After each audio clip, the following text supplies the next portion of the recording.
August the 11th, 2025. Guys, you're looking at the latest from the National Hurricane Center, and we have Tropical Storm Erin. It's sustained winds at 45, but one thing I'm noticing, it's moving due west at 20 miles an hour. That's a pretty good clip for a storm like this. Now, it's supposed to become a hurricane Wednesday, right there, and then by Saturday morning, a major hurricane, and that's a Category 3 plus. Okay, so they're definitely expecting some high winds from this, and the best thing that could happen would be come very close to the East Coast and then curve back out into the Atlantic. It would really cool things down and be a blessing for a lot of people. We don't know that yet, and we can't let our guard down, though.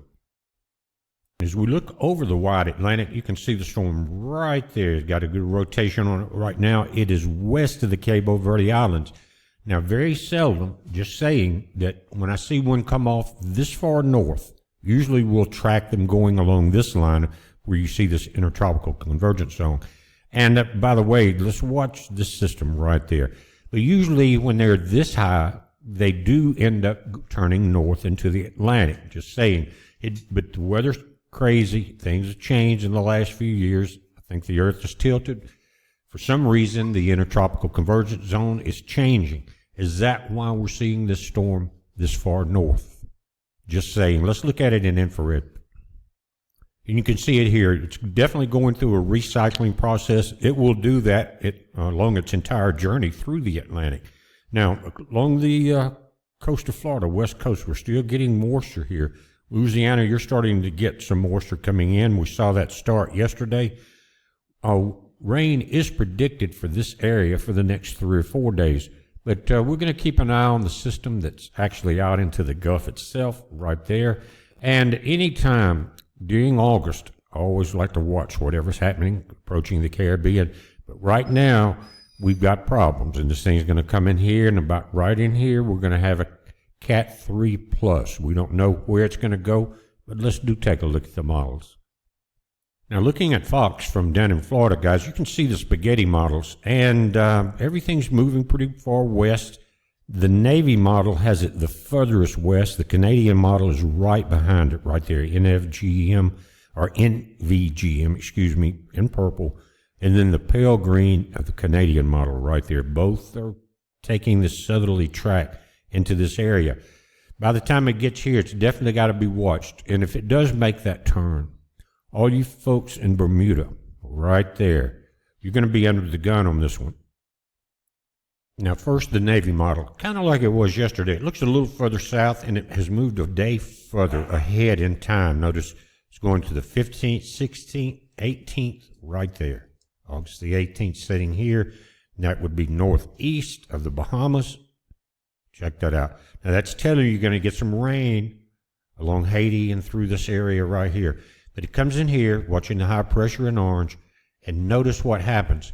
A low pressure system tries to form right here off the Carolina coast. Watch this. What it does do, though, is open up that high pressure area. So this storm, more than likely, if this pattern holds up, it will be probably a East Coast scraper.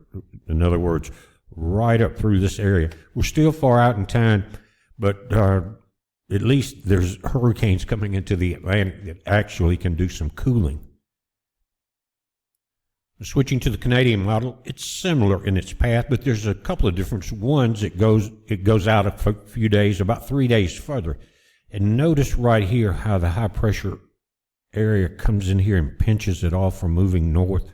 Let's see where that's located at today. We're looking at the 14th, 15th, 16th, going on through 18th there, 19th. Right there on the 21st, this thing's setting off the Virginia coast right through here, very close to the swamp. Guys, you know what I'm talking about. Getting very strong. Notice it gets into the purples, which is very low pressure. Large hurricane could still be a major hurricane off the coast here. That is going to be a problem, of course, with storms, rip currents, heavy winds, rains, things like that. So be prepared for that. We're still a few days out, but we're going to keep it on a daily basis, keep it updated here. Now, the GFS model goes out much further. We'll watch what it does. And it always says, it even says that as the extended forecast goes out further than the other ones, the models become less accurate. Makes sense, doesn't it? But it's showing it taking advantage of a break in the high pressure system along the East Coast. Here it comes.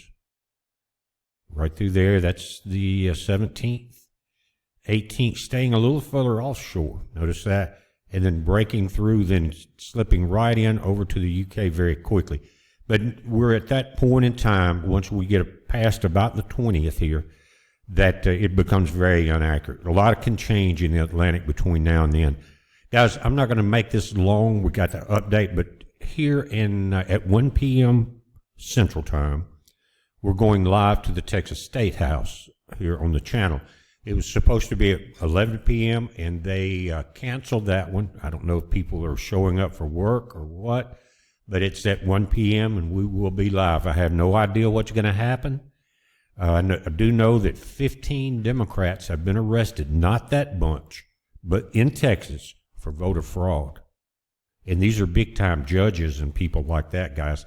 And it could change the current seating, especially if it was illegal. Anyway, this is what we got as far as watching this storm. Erin may be one to remember. It's a heads up. Be safe. See you at 1 p.m.